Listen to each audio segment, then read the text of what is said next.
Chapter 1. What's the Big Idea? I was walking down the street in San Diego, glancing out across the sunlit Pacific, dreaming of the fame and riches my original plays would bring. Suddenly, a man in a shabby suit coat and torn jeans rushed up and blocked my path. "Excuse me," I said, as I tried to step around him. He was the one who should have yielded, of course, but I was in a mellow mood. Again, he leaped in front of me. "Have I got a deal for you?" he said, his voice as raspy as an old bass fiddle. I expected him to fling open his coat, to show me a row of cheap watches pinned inside. Instead, he thrust out his hand, and I saw that he clutched a dozen glass tubes, each a foot long and transparent. He must have seen my puzzled expression. "They're ideas," he said. "Elusive, hard to pin down, but captured here forever in glass. Or at least till you break them open and use them." He edged closer and peered intently into my eyes. "How about it?" he asked. "Only a dime a dozen." Look, another good idea. Yep, ideas are a dime a dozen, even easier to come by than buying them from a sleazy guy on the street. Easier, in fact. But that's impossible, you may think. Nah, the truth is that I come up with more ideas a month than I can use in a lifetime. As science fiction writer Orson Scott Card once said, everybody walks past 1,000-story ideas every day. I'm sure most of you don't believe me, but it's true. If we could sit down over a cup of coffee, I could give you one idea after another for as long as you like. The thing you need to do is, tip 3, expand your thinking. Be open to new ideas. You have to gear yourself to look for ideas. A member of the writing workshop I conducted for years once told me, "I always tell my ideas, get away. I don't want you. I already have more than I need. Those that don't go away are the good ones. Those are the ones I use." Tip 4. Do a little bit of introspection. What are you interested in? A play can be based on almost anything. For instance, there have been successful plays about quilting, waiting tables, and raising horses. Go ahead and do an internet search. Certainly, it wouldn't be very interesting to watch someone making a quilt or waiting on tables. It's what you do with the idea that counts. Maybe you work in an office. How to succeed in business without really trying. What about a play in which someone is stealing your company's important ideas? Or one by one killing the people who work there? Or what about writing a play about spelling bees? Seems far-fetched, huh? Then what about the 2012 musical, The 25th Annual Putnam County Spelling Bee? Before you say no to any idea you have, think about it. You like history? Think of the mega-hit, Hamilton. You enjoy playing cards? Consider if men played cards as women do. Ideas really are all around you. But guess what? They really aren't worth anything, not even the proverbial dime, until you develop them. What bugs you the most? One of the things that most bothers me is bigotry. So I wrote a play called Dulled South, about green-eyed people hating those with blue eyes and vice versa. What about your knowledge and background? What was your college major? Physics, perhaps? Oops, that's already taken with Friedrich Dürrenmatt's The Physicists. I'm kidding, of course. Just as there can be thousands of songs about broken hearts, there can be many, many plays written about the sciences. We can come up with many ideas by examining our own lives. What has had a lasting effect on us? How do we feel about that? Is there anything unusual about our childhood? If so, what? Do we want others to know about this? For instance, I've written extensively about the little town where I grew up in Pennsylvania. In fact, I'm thinking of writing a play based on a short story I wrote years ago, The Closing of the Men. It's about the desperation people faced in light of the coal companies going out of business and how this affects a teenage boy and girl. What about your life do you wish were different? What would you want to change? How would you go about making the change? Tip 5. Look at the world around you. What do you care about? What do you think should be changed? What bothers you? What about inequities, maltreatment of minorities, our government, healthcare, corruption? Well, you can come up with many such ideas on your own. What are the things around you that you care about the most? Playwright Heinrich Ibsen often wrote about things he saw wrong with society. Ghosts about venereal disease, Pillars of Society about local politics. And these plays have been presented over and over and over again.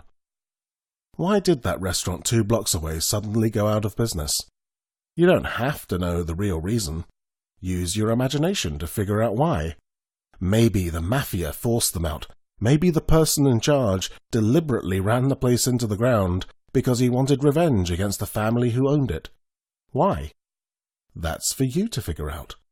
But how could you possibly write a play about something like this? Maybe it's about a person or group of people standing up to the mafia. Maybe it's about relationships gone bad. For instance, maybe the person in charge of the restaurant used to be close friends with the family, but now has a grudge against them. Let your imagination soar without censoring your thoughts. Why are the local roads deteriorating so much? Maybe the mayor and city council are siphoning all the money for road repairs into their own pockets. Again, use your imagination. Ask yourself why. Why? Why? What was good or bad about the places you've lived? What affects you most about those places? What effects did the environment have on you? Novelist, playwright, and poet Ray Bradbury certainly wrote a lot about his growing up years in such works as Dandelion Wine and Something Wicked This Way Comes. So did Laura Ingalls Wilder with her Little House series, which became successful later as a TV series. Base your play on someone you know. One of my favorite plays is Herb Gardner's Conversations with My Father. Think about favorite relatives, mentors, your parents and grandparents. What is unique about them? There have been many plays about families, from Moss Hart and George S. Kaufman's You Can't Take It With You to Eugene O'Neill's play Long Day's Journey into Night, which is about his mother, father, brother, and himself. There are many other ways to come up with things that can form the basis for a play. People, places, objects, situations, all can set you to thinking. I used to hate exercising. Tip 6. Exercises can lead to ideas for a play. The character interview. This, of course, involves an interviewer and an interviewee, and is one of my favorite ways to come up with ideas. You can do this by yourself or with another person or persons. If you do it by yourself, you need to play both roles. If you do it with others, they can ask questions at random. Not only is this an easy exercise, but it can be fun. There are 4 rules. 1. You can't plan anything out beforehand. 2. You cannot answer as yourself, but only as an emerging character. 3. Everything you say must be consistent with what has gone before. For instance, you can't be both a child and middle-aged, or both tall and short. 4. The questions should be neutral. For example, where do you live? Do you have a job? Are you in school? How old are you? Avoid leading questions such as, how did it feel when you lost your job? What made you decide to become an architect? Why did you and your wife break up? If you, as the interviewee, bring up that you lost a job, that's fine. Then the interviewer can build on that. What made you lose the job?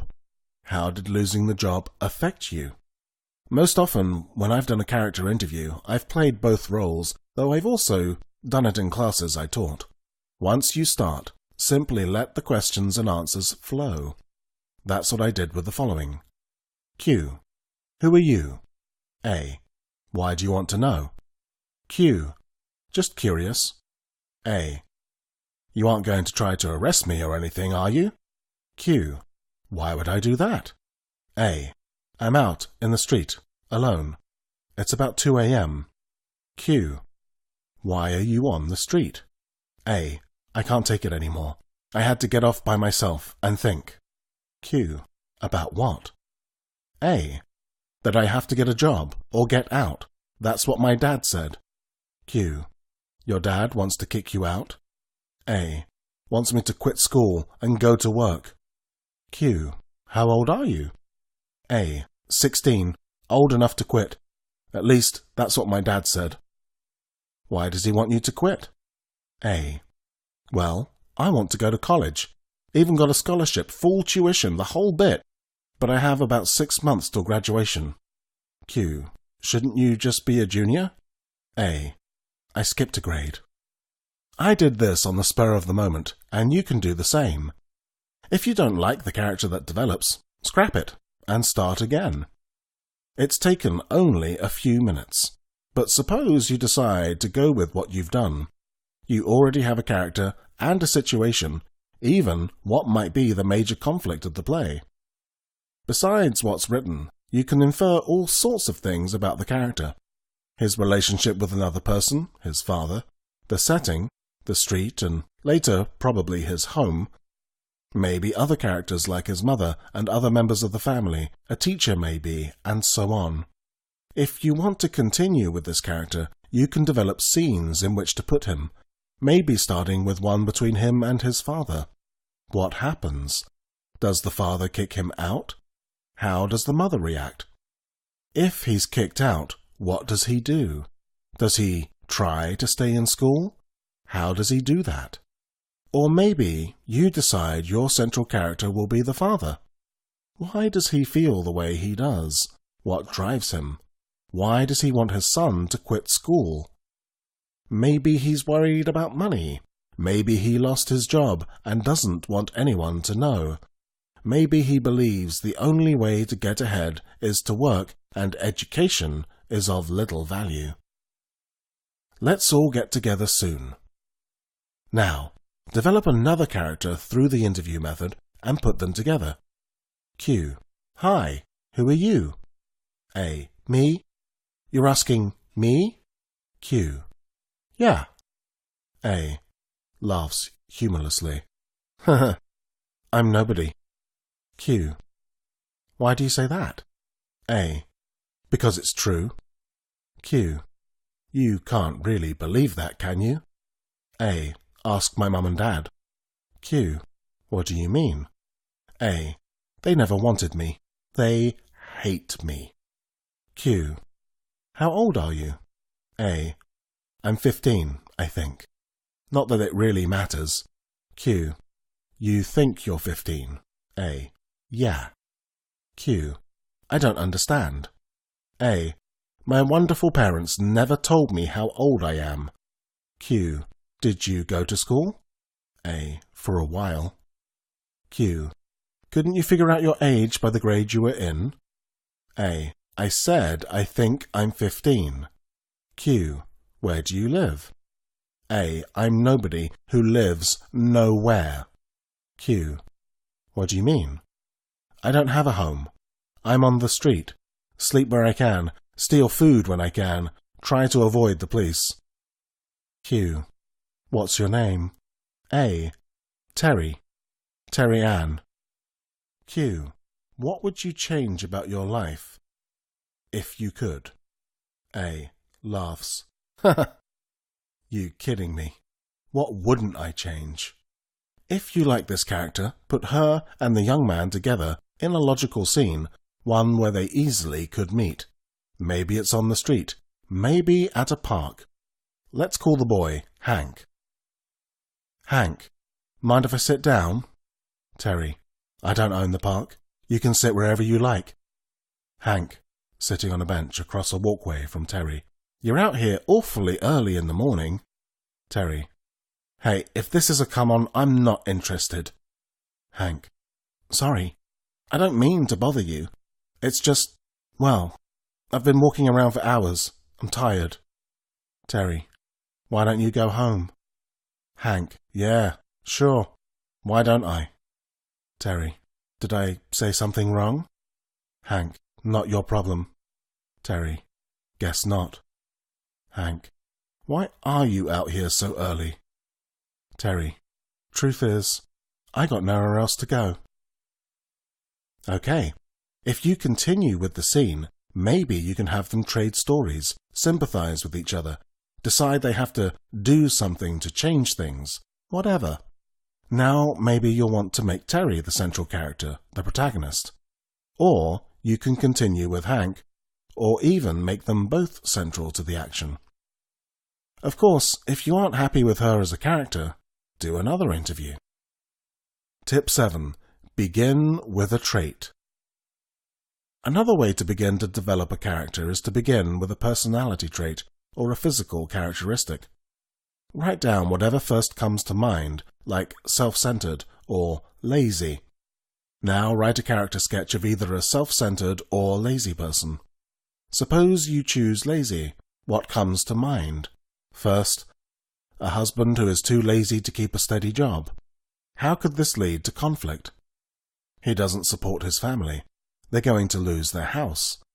His wife has a low-paying job and also does all the cooking and cleaning at home as well as taking care of their 2 young kids.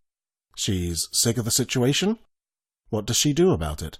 How does he respond? Tip 8. Begin with a combination of traits or conditions. A similar and maybe easier way to start is with a combination of traits.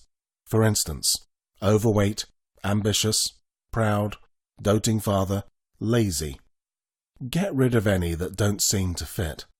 For instance, ambitious and lazy don't seem to fit together, so eliminate one of them, and then just use your imagination. For example, Tim was overweight by nearly 30 pounds, at least judging by the charts. And he knew that wasn't good. People his age, 40, did have heart attacks. One of his co-workers even had a stroke, and he was 38. There just wasn't enough time. He loved his job. It was very important. But so was his family. In fact, his wife always kidded him about being such a doting father, overly proud of every little thing his kids accomplished. If he didn't know better, he'd even think his wife was jealous of all the attention he gave the kids. I decided I don't really like the character enough to put him into a play. I can see where there could be major conflict, health problems, problems with his wife about spending too much time at work and/or with the kids, which she believes is stifling for them. But the character isn't the sort I feel I want to spend time with. Once more, it's a simple matter of thinking of different traits and coming up with another character. Tip 9. Begin with an object. You can begin with a photo, a painting, a document, or an object. For example, years ago after my aunt died, I was cleaning out her house and found an old baseball bat. My aunt and uncle didn't have kids, so I assumed the bat had belonged to my Uncle Bill when he was a boy. I knew he had quit school despite the fact that his mother was a teacher. Why did he quit, I asked myself. I didn't really know, but let my imagination take over. I know he was a big Pittsburgh Pirates fan. Maybe he quit because a Major League scout saw him play and told him that once he had matured physically, there'd be no stopping him. Okay. What position did he play? Pitcher, of course, the glamour position. He didn't want to wait for later, so he quit school with the idea of trying out for the Pirates. He didn't make it. The scout had been right. He hadn't fully developed physically, but the manager told him to wait a few years and then try again. Disappointed, he joined the army. He figured joining the military was a good way to pass the time, till he could play pro ball. Then disaster struck. God, Sally, it was the worst thing that ever happened to me. Can you imagine? There I was, lying in this damn trench outside Koblenz, waiting for the rain to stop, hoping the Jerrys wouldn't discover us. All at once, there's this terrible explosion, light so bright it blinded me for an instant. I look over, and see my best buddy Frankie. Jesus, there was nothing left of him. Not enough left even to know he had once been a man, but not just any man. My best friend. Maybe the only real friend I've ever had. We'd hit it off right away. We had so much in common, both coming from Western PA. 2 peas in a pod. Except for my burning passion, baseball. At that time, Sally, the only 2 things I cared about were baseball and Frank. In that order, God help me. Oh, hell, of course I cared about my mom and my pop, but it was like they existed in another world. A world I sometimes thought wasn't real. Yet, I knew it was real. Because that world was the Pittsburgh Pirates and the Brooklyn Dodgers. It was Honus Wagner and Tinker and Chance. Oh, Jesus, Sally. It wasn't till then that I noticed my arm. My pitching arm. Cut to hell. Covered with blood. Like a piece of hacked-up meat. The medics saved it. Got the bleeding stopped and they sent me to London. The whole damn way to London. Doctors and nurses did their best, but I'd never be a pitcher. Oh, God. People said I'd never be a pitcher. Can you understand what that felt like? All I could think about was that arm. What the hell kind of person was I anyhow, thinking only of that arm? Not of Frank, or the girl he was going to marry, or his mum and dad back in Wilkinsburg. Not that far away, you know. 20? 25 miles? And yet we meet on the other side of the world. Tip 10. Begin with 2 unrelated actions. Take 2 unrelated actions and figure out how you might tie them together. A 6-year-old boy playing in his front yard. B. A man hurrying up the street carrying a briefcase. C. Now create a scene involving the 2 of them. 1. The man stops suddenly. Bobby, is that you? Why is the man surprised to see his son? Maybe the mother has kidnapped him. This can at least suggest a plot. 2. The man is a pedophile. He sees no one around and grabs the boy. You can come up with many different ways to tie the 2 together. Tip 11. Begin with stream of consciousness writing. Just write whatever comes to mind. You may find the scene suggests characters and a plot, or maybe it doesn't. If not, as with other exercises, try again. You don't have much invested. Here's what I just came up with. I sat down on my computer with no ideas in mind. What would I write about? I hear one of my cats meowing, and I think that I wouldn't trade them for anything or any combination of things. And I wouldn't sell them for $1 million. What if there were a cat that people would want to buy for $1 million? Why was the cat worth so much? Well, it was a very rare breed. Now it's owned by this couple in their early 30s. They'd gotten it as a kitten at an animal shelter, not knowing it was worth all that money. Obviously, neither did the people at the shelter. Coincidentally, one evening the couple turned on the TV set and saw there was a documentary about cats. They saw that the featured cats looked just like theirs. It seemed there were very few of the breed left in the world, and cat breeders and wealthy people around the world were willing to pay up to $1 million for one of them. They had become status symbols for the people who owned them. The problem is that they're hard to breed. When people find out Rick and Hilda have the cat, everyone wants it. They receive all sorts of offers, and finally, threats. Why don't Rick and Hilda sell the cat? Maybe 2 reasons. They've fallen in love with the kitten and can't bear the thought of losing him. They also don't need the money. Later, I thought this could be the basis for a comedy. Chapter summary. Ideas are easy to come by. First, examine your own background and beliefs. Be open to new ideas around you. Try more artificial means of getting ideas, such as the character interview, choosing a random trait or combination of traits, using a particular object to start you thinking, begin with 2 unrelated actions, or do some stream of consciousness writing.